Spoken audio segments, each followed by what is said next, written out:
Welcome to another episode of The Swiss Show. I'm your host, Ryan Tuckwood, and today I'm excited, although a little bit nervous, to bring you guys the thoughts, insights, and sincerity of somebody that is actually very, very dear to my heart. So she's not just a guest on the episode, she's also a very close friend of mine. She's a subject expert when it comes to mindset, understanding, and control, which makes me nervous. What I love though is that she describes herself as a mindset coach who helps you get out of your mind. Get out of your own mind.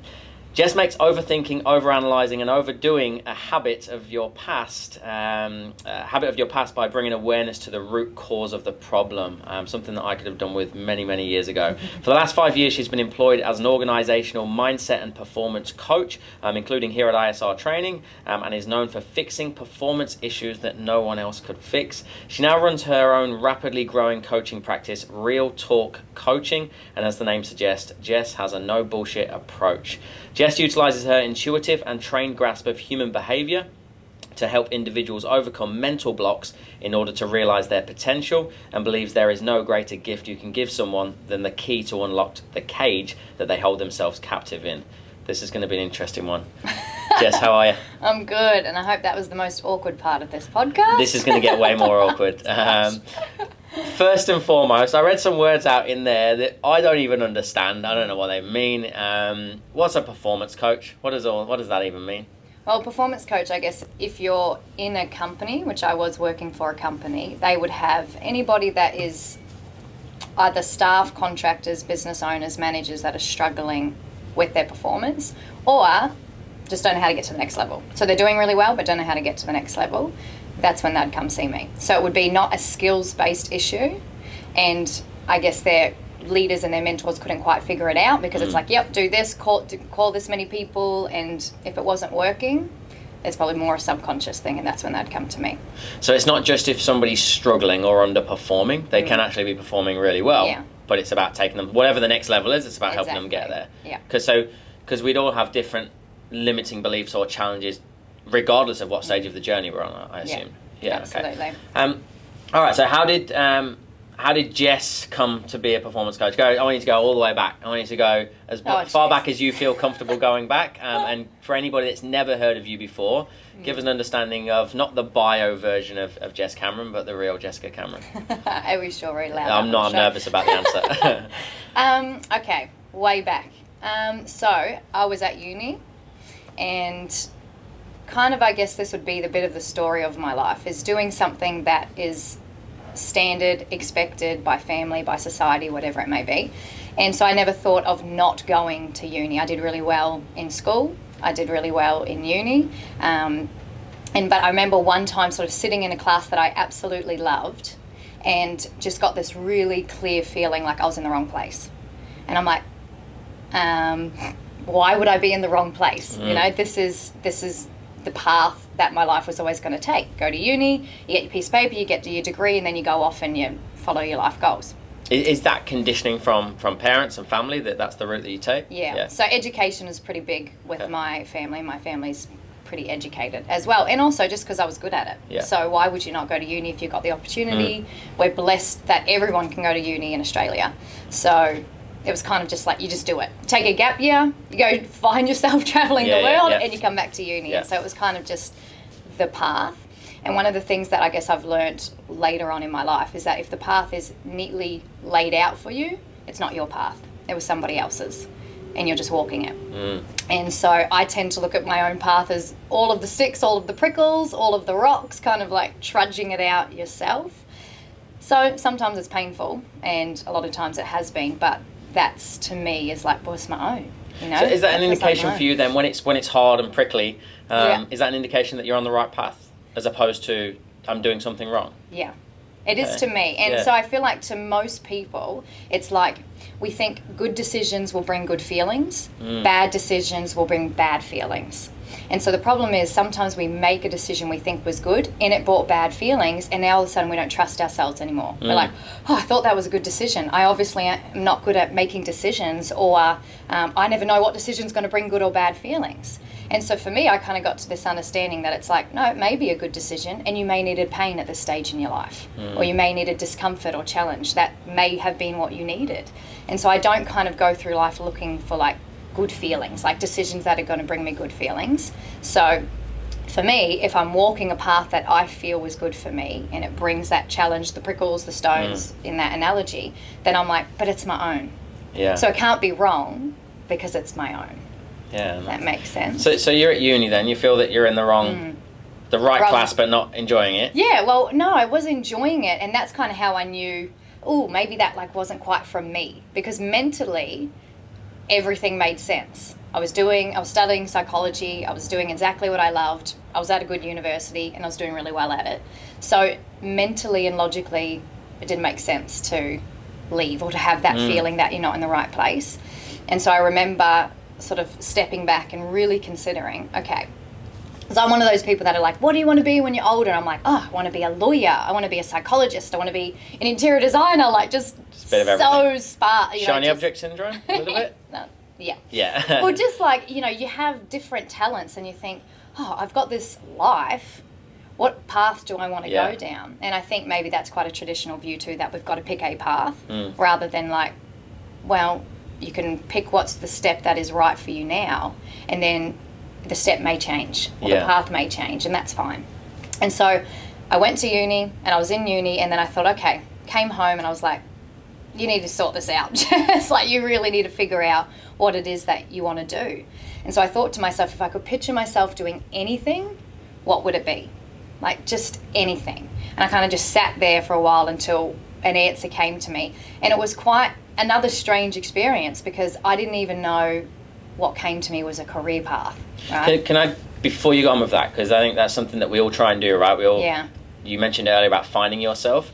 How do listeners right now, how do we go away and sit and just wait for something to come to us without all other crap coming into our head? Is that a skill that you innately had, or was there a process that you went through practically to clear your headspace to understand what you wanted to do?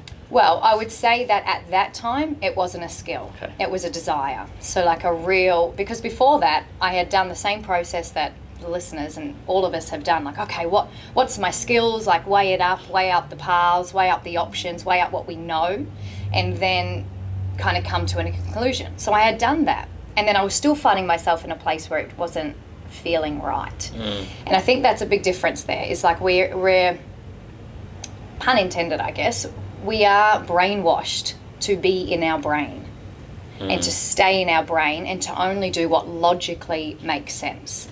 And so from that experience, and maybe multiple experiences before that, I wish I could remember what year it was, but I came to a year and I was like, my New Year's resolutions, I want to know what my life would look like if every single decision I made was based off my gut instinct. Not on my mind, but on my gut instinct. Because what I recognize, and what you'd recognize, and all of your listeners, is that you have an impulse or you have an instinct. And then the mind, as quickly as that impulse comes in, will shut it down with all of the logical, rational reasons why it's not going to work. Stay safe. Exactly. Yeah. And so I would be like, so I said to myself, I don't have any massive commitments, I don't have children, I've just kind of got a partner, I'm not really in a position where any decision's going to be too life-changing. So I was like, okay, let's give it a crack. Let's see if I followed my gut instinct on every single thing and just ignored the mind. Is this on a micro level as well? This is just literally day to day? Yeah. If it just feels right, I'm going to do it? Yeah. Yeah, wow. And I just wanted to see what would unfold. And I know that was such a pivotal decision in my life, because things just kind of catapulted one after the other. Like, whereas before it felt like you know what you want, but it's such a hard slog and a long journey, and you got to have patience and all of that kind of rubbish to get there. Yeah. Whereas this was just like doors were just flying open in ways that I couldn't really mentally comprehend. And so that practice has now made me really convicted that those gut instincts and those impulses trump the logic in your mind every single time. And like you said, you just got to understand what your mind is designed to do is to keep you safe. Doesn't like discomfort, doesn't like challenge. And so if we're looking at a practical skill that you can gain, it's learning not to shut off the voices in your head, because you can't do it. So don't waste your energy to shut them off. Just put your energy into being like, do I want to listen to that? Or is that just an opinion trying to keep me safe? Do I want to listen to the gut instinct or the impulse or what feels right? So it's just, I guess I'm now at a place where I've learned to trust it. Whereas before it was kind of like, you know, fumbling your way, and your mind loves to be right. Yeah. And is very, very good at supporting its own opinions. So in the early days then, you probably would have second guessed decisions pretty quick. Were there some that you didn't make that you now regret, that you didn't go with your gut?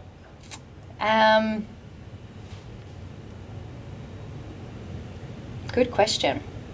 No, I don't think so. Like, definitely, like most people, you have those experiences where like, I knew it. Like afterwards, you're like, I knew I should have done that. Yes, yeah. I would have had those experiences all throughout my life. But if it comes down to like a regret, no.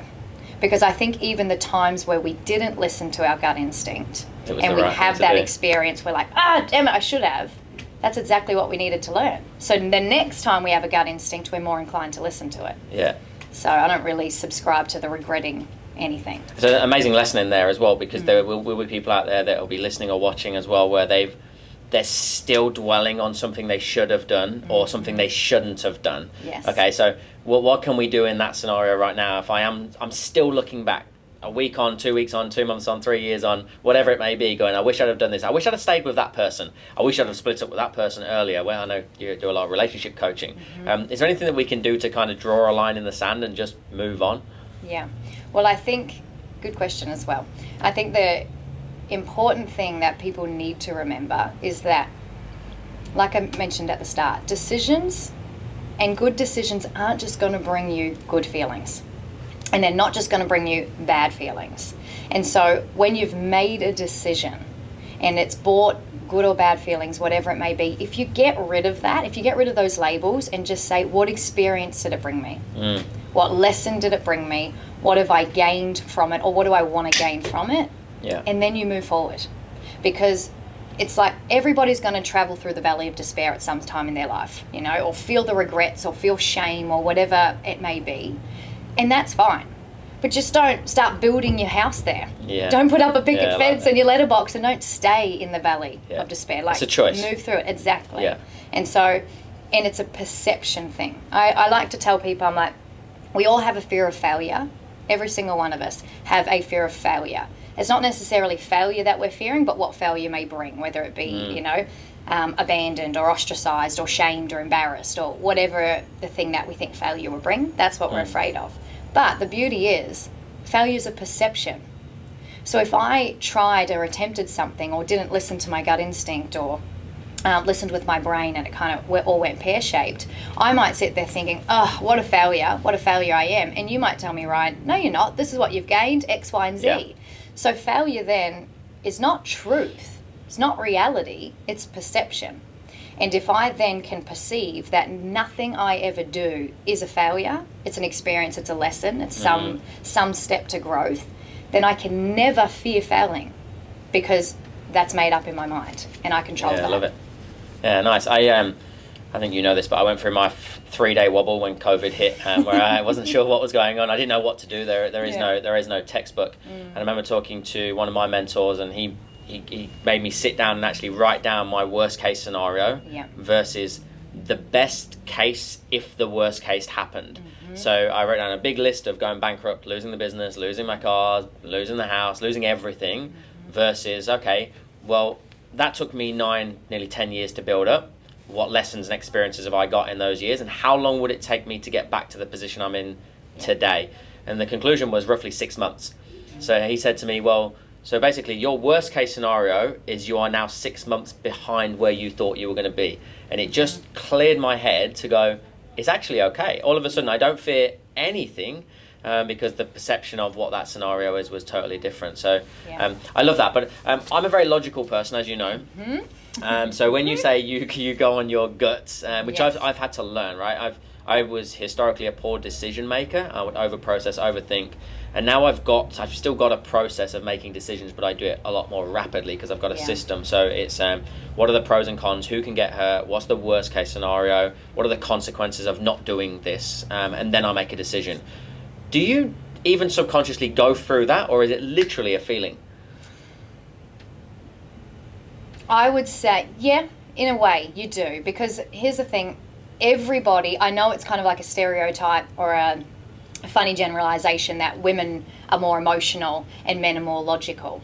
But when it comes to decision making, every single human being, male and female, makes a decision based on their feeling. They're just getting to a good feeling through a different means. So a female typically, we're stereotyping, might go and talk to all of her friends and family and get to a place where she feels good about something and then does it. Whereas a male might use logic and reasoning to get to a place where he feels good about the decision. So they're both at a place now they feel good or feel safe and make the decision. So we're all making decisions based on feelings. And so I think part of the skill of being able to just get quicker at it is because I'll still get a gut instinct and then I still have to deal with the mind. You're still going to have the mind rearing its little head saying, oh, what about this? What about this? What is that person going to think? What are they going to think? What's society going to think? How's that going to look for X, Y, and Z? You project ahead and all of these sorts of things. And I love what you just did practically because it's like the analogy I use, it's like you've got in the middle of the night thumping in the wardrobe, right? And we all know little kids go, there's a monster, and your mind starts creating all of these terrible things. I heard a noise in the house the other night, and I wake up and my husband's gone and he's got a knife under his bed now. I'm like, were you having bad dreams? He's like, no, I heard a noise. So I went and got a knife. And that's the thing. We literally just make up something scary. And so I would always recommend, figuratively, emotionally, mentally, open the door and have a look. And sometimes you see it's not a monster at all. It's a little mice or mouse or cockroach, or it's so small, and you see it for what it is, and you turn the light on, and instantly the unknown of the darkness kind of disappears. And you're like, oh, am I scared of that? It's not that bad. Am I worried of that? And so that's what I will do. If I have a gut instinct, but logically my mind's like, ooh, that's not going to work out. What about this and this and this? I will literally expand on those fears. So you practically write it down so you can visualize it, almost mind map it. Yeah, you can write it down, and when you write it down, your focus goes more strongly onto what you're writing. Yes. Sometimes I'll just I live near the beach, so I'll go down to the beach. I'll just take time to myself to think about it and to really work through the fears. And a technique that you did, I actually think Tim Ferriss does a similar one. He calls it fear setting. So instead of goal setting, he does fear setting, where he really expands the fear, sees how life-changing it would be, and then he defines the fear. He then puts it into preventing. How can I prevent the fear, or how can I repair it if worst-case scenario happens? And that, to me, those processes that he and you do, is opening the door and seeing the fear for what it is, and then deciding if you're still really scared of the monster or not. Yeah, I love that. So open the door, have a look at it, and the reality is it's never that scary. Exactly. Why I wanted to get you on, and I've also spoken to Sam Webb and Luke Foster from Living as well. Fantastic. I had Luke on yesterday. All in the psychology world, all in the human behaviour mindset world, and it just flows nicely into sales. And you said it perfectly, that people buy on feeling. So we always say people buy an emotion, they justify on logic. Right. So we've all got different challenges around that, and sometimes we just need to get to that state of mind or the feeling to move forward. So what sort of challenges have you gone through yourself that you needed somebody else's help to get through? Because it's almost like a comedian, right? You're a comedian. Tell me a joke, right? You're a mindset coach. You would never have any mindset problems. I'm sure that's not true, right? So do you often need to go outside your circle and speak to other people for assistance as well? Absolutely. And I think anybody that wouldn't, or said they say they don't, is probably in a dangerous area. Because that's where, as self-aware as you can be, and I've always been quite self-aware, which I think is great, but you can't see everything. No. And so it's a matter of having the humility as well to recognize it does not matter how good you are or how trained you are in a space, you can't see everything. And so I've had certain mentors at different parts in my life that were particularly challenging, where I couldn't I could see to a certain level, but I couldn't see the whole picture, because sometimes you're in too close. Yeah. You're just in too close. You can't see the label when you're on the inside of the bottle. Exactly. That's my favourite. Exactly. Well, that should be on Quote Friday. Save it. But yeah, I think that's the thing. The emotion's a bit too great, or you're in a bit too much. And for me, talking about it really helps, because as I'm talking, things will come to me. And a lot of people probably have that experience where, you know, you're just kind of voicing out what you, same sort of stereotype, women just like regurgitating and just spitting out word vomit to their partners, and their partner's trying to give a solution. They're like, no, I don't want to hear it. Yeah. Like, I'm just trying to word vomit right now, because there's a real beauty in being able to hear your own voice and being like, oh, I just picked up on that. Yeah, okay. Oh, I see what I just did there. And being able to come to that conclusion through expression. And so, and sometimes a mentor can just pick up on that and just be like, see what you just said there? See how you framed what you just said there? Tell me about that. And so sometimes that extra set of ears, and especially somebody who's good at hearing what's not being said, that's invaluable to be able to find that. So yeah, I've had multiple people like that in my life that I have absolute gratitude for, because they've changed the course of my life. And just being able to pick me up on things that I'm like, didn't get that. Yeah. Bugger. So the skill there lies your ability to listen and hear what's not being said. I'm sure Luke called it therapeutic alliance, which I love that phrase. I guess it's another word of rapport, that there needs to be total cohesiveness between either, I won't say the psychologist, but the person listening in general, because we can all be there for other people, right? Yeah. How do we learn the skill to then just shut up and listen? Because I'm a husband. You know my wife very well. She finishes her day at work, and she's had maybe a stressful day, and she tells me lots of problems that she's had, and I want to fix it because I'm a logical person. How do I just shut up and not say anything without her then thinking I don't actually care? Because whatever I say is not right. Yeah. Anyway, right. Welcome to the world of the woman. Yeah, basically teach me how to talk to my wife. Yeah. Well, do you know what? And it does go both ways, because I would say I was in a situation where, and given the line of work that I am in, my husband will call me up and tell me a situation that's going on at work, and I'll instantly jump into advice. And I would notice him getting very defensive quite quickly. And I'd be like, why would you even be defensive? I'm giving advice. This is solid advice. Why? I'm trained to do this. Exactly. I'm like, what do you want about? And then I realised, and he said to me one time, because I kind of kept asking him, why are you getting so defensive? And he was like, because every time I try and share something with you, you just straight away give me advice, and it makes me feel like you didn't think I could get to that on my own. And he was just like, and you know, I'd also like to think that my wife thinks I can make these decisions myself, or make good decisions. Yeah. And so I was disempowering him. Constantly. I just thought I was being helpful. And so I had to, because I'm an advice giver, I had to discipline myself to be like, well, that's not appropriate right now, Jess. If he's asking for a particular way for you to handle him, then do it.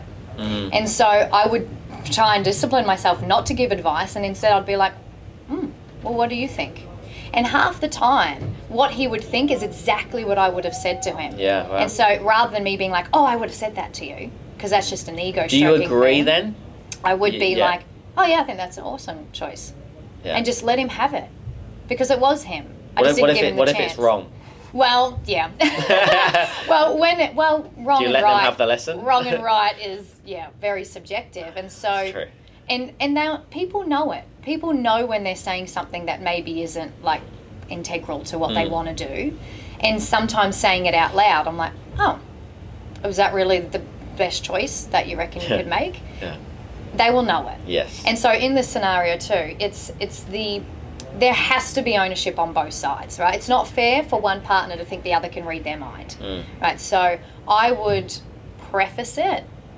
And you have that conversation together in your dynamic. I'd preface it with being like, I don't really want advice right now. I just want to vent. I just want to share. That little cue for you as your partner could be like, great, I know what you want. I know what to give. I can probably tell before she speaks. Exactly. And then just the skill of being able to listen when they're speaking. If they're really, really worked up, you let them work through that before advice. It's like you look at a little child having a tantrum, their little blankies maybe not there, and that's their comfort to go to sleep with, and they're freaking out. And if you're just like, it's fine, don't worry, it's fine, helped no one ever, you know. And so you've actually got to let them sort of travel through that emotion till they get to a place where they're like a bit more susceptible or reasonable to listening to advice. And oftentimes they'll ask for it. They'll say, what do you think? Wait for the invitation. That's when you give advice. You know I love acronyms. So do you remember my toga? Do you remember toga? Yes. So know when to take or give advice, right? And it's, again, this overflows into sales as well, because we often say to stop presenting, stop selling before you've earned the right to do so. And more often than not, when you do that, people will get to the end of the consult and the prospect will say, what do you think? Well, I'd love your opinion, but if you give it too soon, they're going to repel it, even if it's the right thing. Exactly. Okay. It's the same thing in relationships. And it's all romantic relationships are the same as other relationships. And I think that's the problem. People get into their romantic relationships, all the rules go out the door because you and me are hitched our wagons together, and it doesn't work like that. You still have to have that same level of respect and decency and care and self-awareness and intuitiveness to be able to deal with your partner as well. Awesome. So I want to come back to relationships shortly, but just before we do, you wound up then coaching in organisations, coaching companies. Show everybody the letter on that. How good's that? It's not your letter, it's mine, wherever the camera is. We had them handmade, honestly. We didn't steal them. How did you wind up being a performance coach within businesses?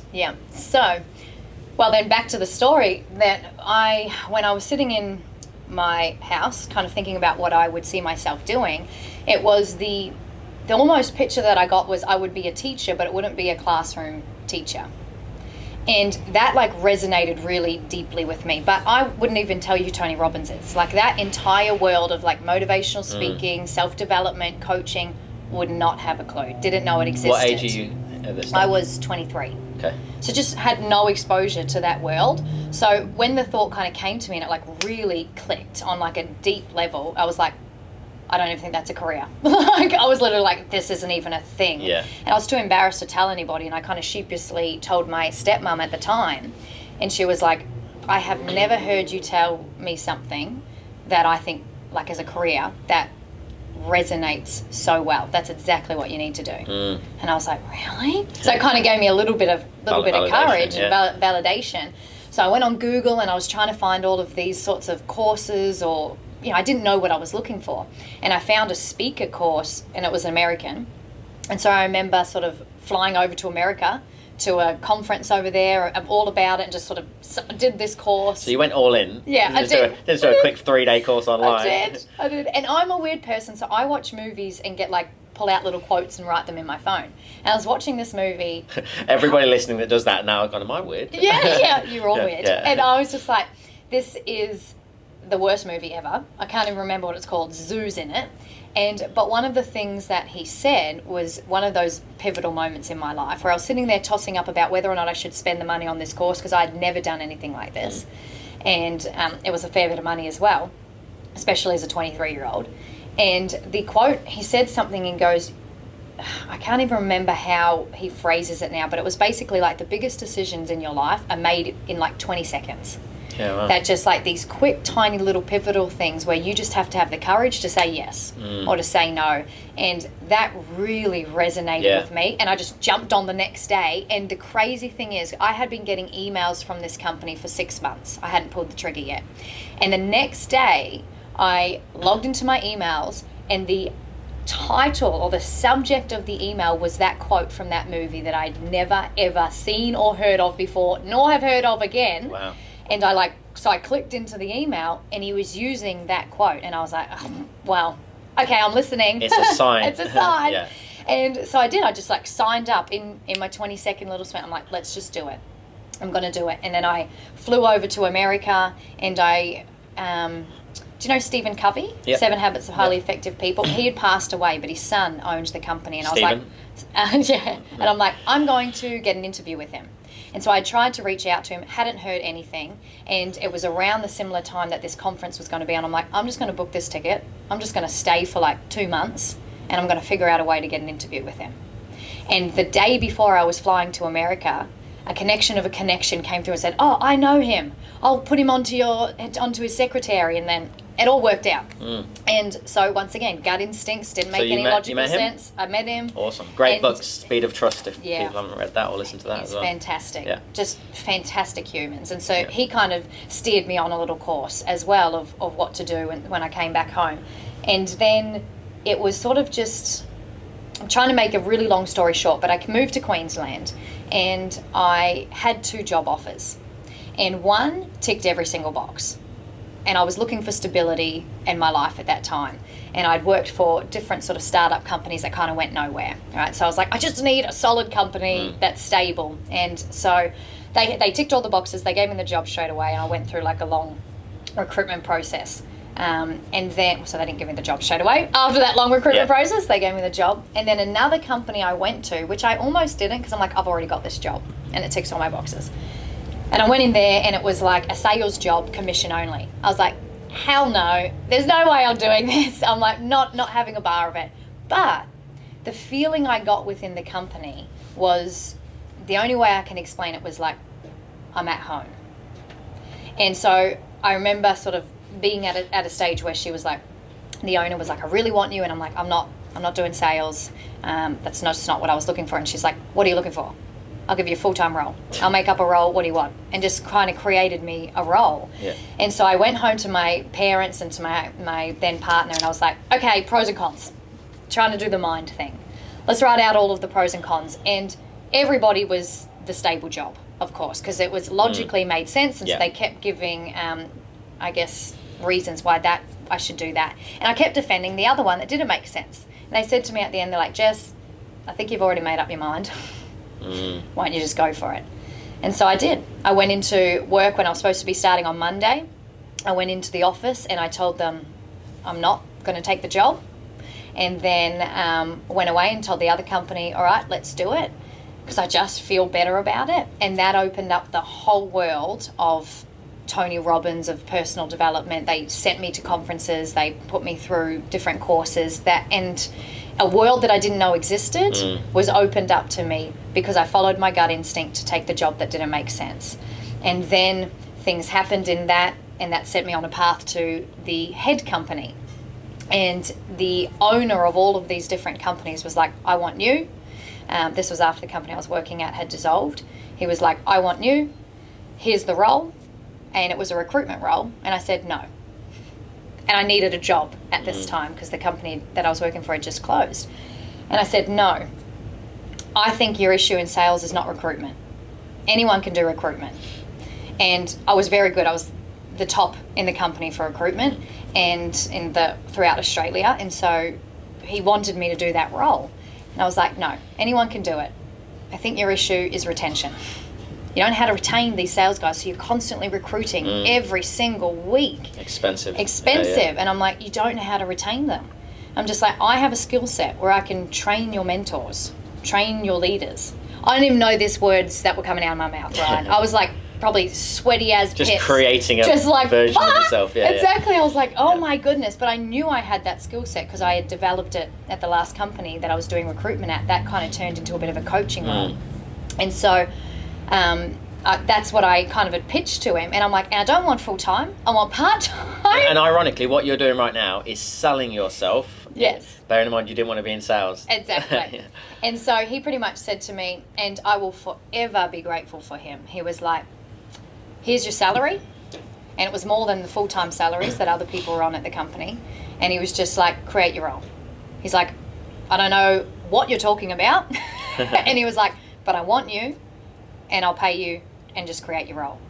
And that's when I sort of became this, I guess, organizational performance coach, where I just set up my office. I trained the trainers. I would do training sessions and then one-on-one sessions and it just sort of became known throughout the company that if you don't know what your problem is, if someone can't fix it, go and see Jess. Yeah. They have all sorts of random names for me, like just the witch doctor or whatever it may be, and they would just sort of send people to me, and it just kind of built organically like that. And then throughout then other companies throughout the way had poached me as well. And so I always stayed with this company, as I always have like I said, immense gratitude for this man that just gave me this opportunity, and then was able to kind of branch out and work with other companies too at a similar time. And then obviously ISR too, I came on board with you guys. You wanted to take things up a notch? Yeah.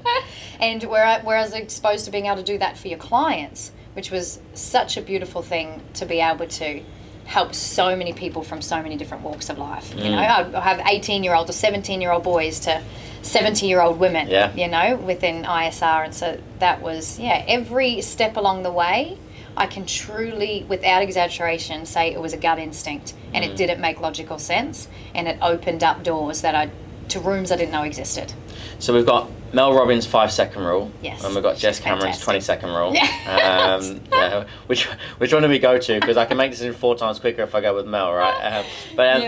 So you then joined us. You stayed with us, and you were very open. Hey, I want to do this for a year. I want to kind of expose myself to a different style of training, as you just alluded to, training our clients, and you looked after people in our academy. What I think you highlighted for us was that we were very good sales trainers, but there were sometimes blockages with some people that they couldn't absorb the sales information if their headspace wasn't right in the first place. And we've since, I think you know, but since you actually broke away and started your own company, we've now created a whole core competence, and the first one is mindset. So that they're not even allowed to engage the other services until they get their headspace right first. So it's we call it state of mind. Yeah. So from your perspective, how important is that we get that right first before we try and consume any other information from a practical perspective? Well, I mean, I might be biased, but I think I think it is the key. And that's the thing. People don't learn until you can have the best trainer in the world telling them the best information in the best way, and they won't learn it until they take it on board and apply it.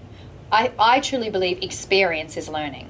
It's not just hearing. And so if they're not in a place where they can take it on board and apply it because of fears or any sort of external pressures or subconscious blocks they don't realize they have, then it can be the greatest content and they won't go anywhere with it. And so I love hearing that that's sort of something that you've incorporated in the company as well, because that it also just shows the integrity that you have to your clients, that we're not just going to sell you a program that we think is great. We actually want you to get results. And if we know that getting the mindset right is the way to get results, well, then we're going to make sure you do that first. Rather than just like, yep, here's the content, happy, see you later, good luck, you know. So kudos for you guys for that as well. And I just think from what I have seen, and I've always sort of been a performance coach in sales companies, that it doesn't matter how good you are, if you've got some sort of block, you're blocked. Like that's it. Exactly. So if I am, and I am, a business owner, or if I'm a team leader, a sales manager, and I'm thinking about engaging your services, how do I look out into my workforce and go, I think there's a few limiting beliefs there's a few challenges, people are underperforming, and I don't know what to do. Instead of walking out and just stick or the carrot, like when would I go, right, I need to get somebody external in because I don't have the skills? Are there obvious signs that we can look for? Well, I think one would be if you have a employee or a staff member that is you can see great potential in, and you keep trying to, I guess you would arrange, or you're having conversations because maybe performance isn't up to scratch, and you keep trying different incentives. If it's not working, there's something deeper. So that would be a sign. If the way that you're trying to incentivize this person to upskill or to perform higher, if that's not necessarily working and you've tried multiple things, you probably need to then look at the mindset. And I know everybody sort of wants to, I guess, do it themselves as well. But like I said before, sometimes you can be too close. I remember times with my parents, they'll tell me things for years. I won't listen. And then some role model that I have would say exactly the same thing. I'll come home, Dad, guess what I just learned? He'll be like, oh my gosh, I've told you that for so long. And so sometimes that the closeness of the relationship can kind of dilute the trust that it's totally non-bias. And so sometimes as a business owner, your staff can think this is bias, can really be a little bit skeptical of the intention behind what you're trying to do. And so if you're in that situation, just get some outside help, because that kind of creates some separation, and people, I always found, even with myself, would be way more open to telling me things than they would perhaps a boss that they're trying to save face for.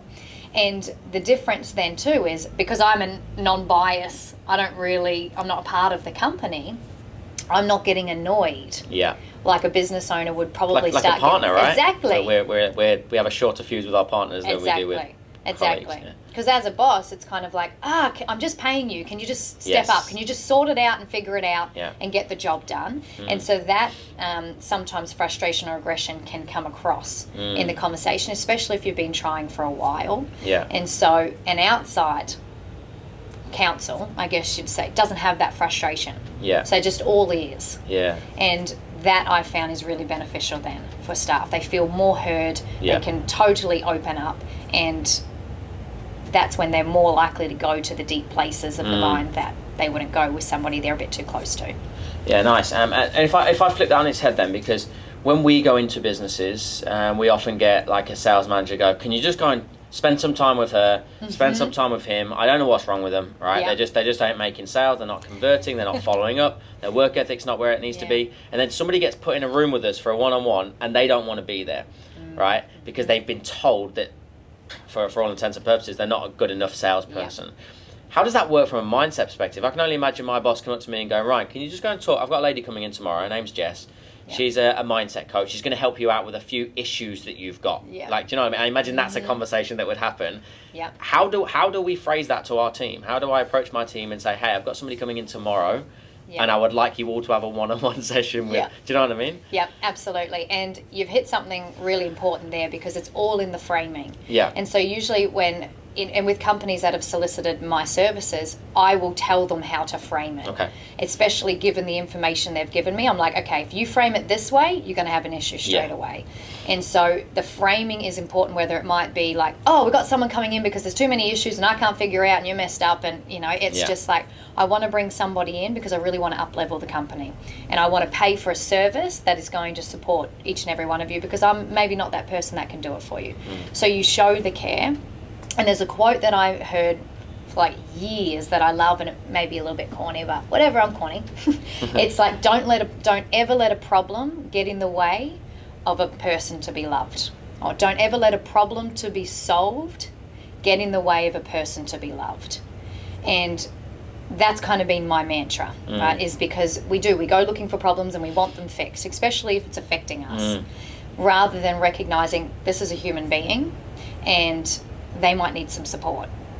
People don't wake up in the morning and be like, I want to suck at work today. Yeah. I want to suck at life. We don't make mistakes on purpose, exactly. Right? Yeah. And so, and oftentimes same in like business relationships and romantic relationships, we'll be like, what's the problem? And we'll want to hear from the other person, tell me what the problem is. If they don't know it, because that's somewhere buried in their subconscious, they don't know how to answer you. And they might give you fluff that they think is the issue and it's all the symptoms, but it's not actually the problem. So you're dealing with all of the symptoms. You're getting frustrated because it's not working. We ask the wrong questions, exactly. Which fuel the flames. Exactly. So I think it's just a matter of knowing as a business owner what your skill set is and what it isn't. And the areas that perhaps you can see are needed in the company or for your staff that you can't provide, you just get outside counsel, which is why people come to ISR training for sales counsel, right? Or for sales training and for help. It's like, okay, that's not our area. We'll get the guys in, the team in, that is experts in that field. Yeah, awesome. Okay, and then we spoke about relationships earlier. So you do both still? You do relationship. Yeah. Call it counselling.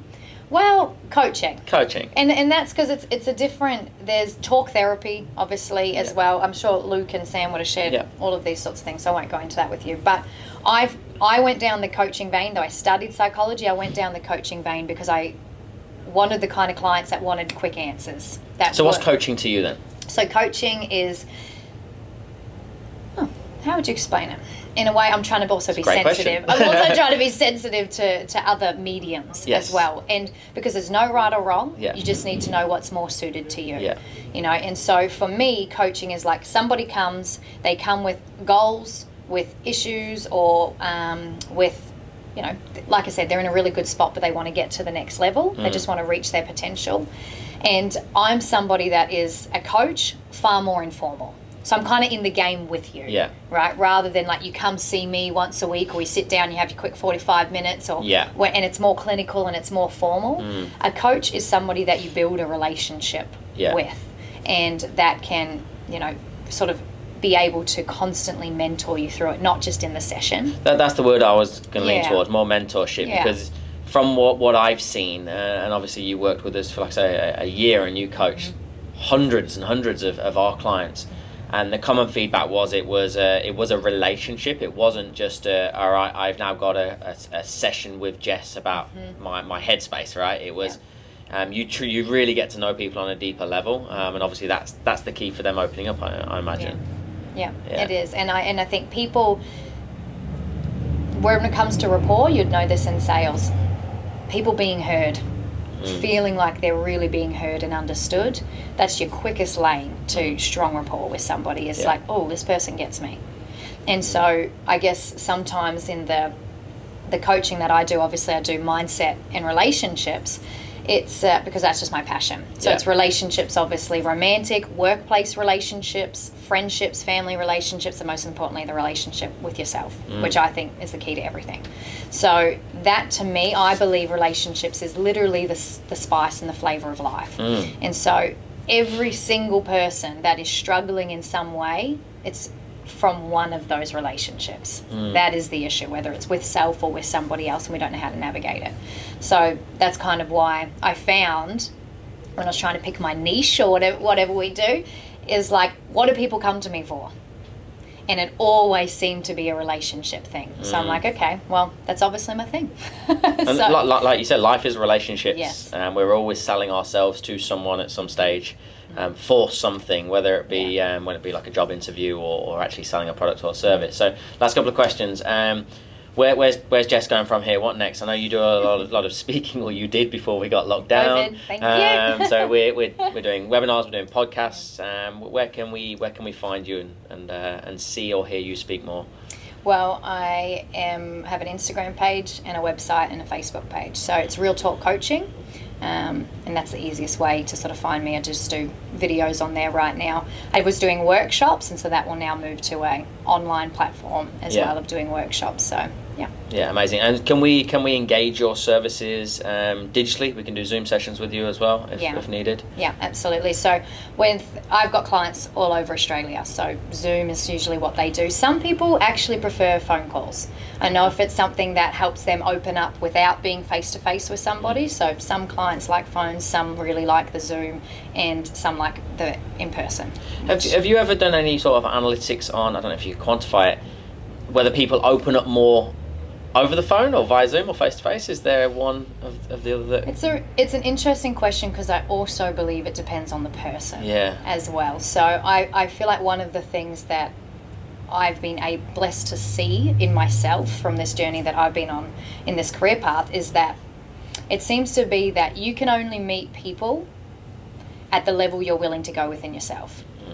And so people that don't want to go to the darkness in themselves will not be able to help someone else go to it within themselves, right? And so, and you'll see that in conversations that you're having with somebody, or somebody comes to you with like deep problems or something that's pretty heavy, and you're like feeling a bit uncomfortable or a bit squirmish, or you're like, it'll be fine, and you try and get out of that. Pat. Yeah, like, that's all right, here's some tissues, and you try and really get out of it quickly.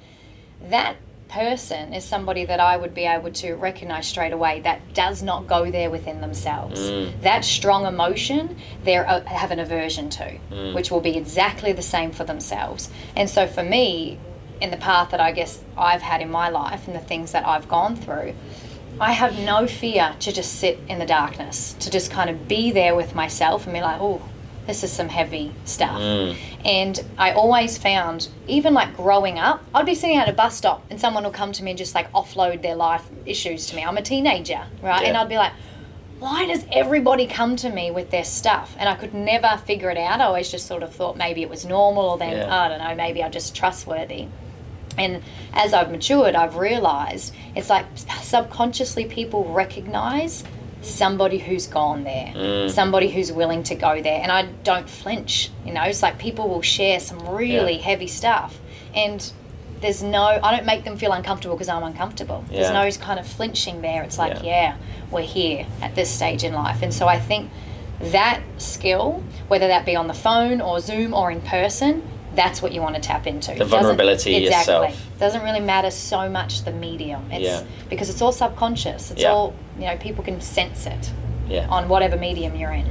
Love it. Jess, thank you so much. There was loads and loads of little nuggets of gold in there. Anything else you want to share with us? One final line of wisdom? Well, I guess maybe the theme. I didn't really think this podcast would take this sort of theme, but maybe to wrap up, as I said in my bio, I'm a mindset coach that helps people get out of the mind. That's actually really significant. And I think something that is really shifting for people now, and especially in COVID time, we've been forced to sit with ourselves. And where normally we can just go through life being constantly distracted by things, by work, by people, COVID's forced a lot of people kind of into that dark room they've never wanted to go. And it's been a really shaky time for a lot of people because they're not used to that. They're really emotionally weak in that to go to those dark places. And so one of the shifts that I truly believe, so my little prophecy here, I'll look back on this, it's one of the shifts I believe is going to happen in the world is people are going to go from more being so centered in the mind to being more heart-centered, to being more, listening more to their gut instincts, or, and that comes from your inner being or your soul or your spirit or your high self, whatever word people feel comfortable with. Those gut instincts come from that part of you that is much older, much wiser, much more perceiving than the really limited, restricted mind. And the way that I put it, it's like you take advice from a toddler or you take advice from your old wise grandma on a big life decision. The mind is a toddler. It's irrational. It only knows what it knows. It only knows what it's observed. It's very limited and very restricted. Whereas those gut instincts, whatever your belief system may be, come from some higher place, obviously. And so which one do you want to listen to? And I truly believe we've been so programmed, everybody, to think that being super logical and in the mind is the best way to be. I'm so strong-minded, I'm so strong-willed, and I analyse and process everything in the mind, and we have a lot of pride around that. That's going to shift because more people are starting to make decisions about, this doesn't feel right, this feels right. They're kind of more drawn to that feeling because in this COVID isolation time, that inner being or the spirit has tuned in a little more. It's a little bit louder now. It's kind of saying, mind, take the back seat. You've had your time. Let us have a moment to say something. And so I would encourage people not to fear that. To really learn that your mind, body and spirit, if you are just focused on the mind, things are going to fall apart in your life.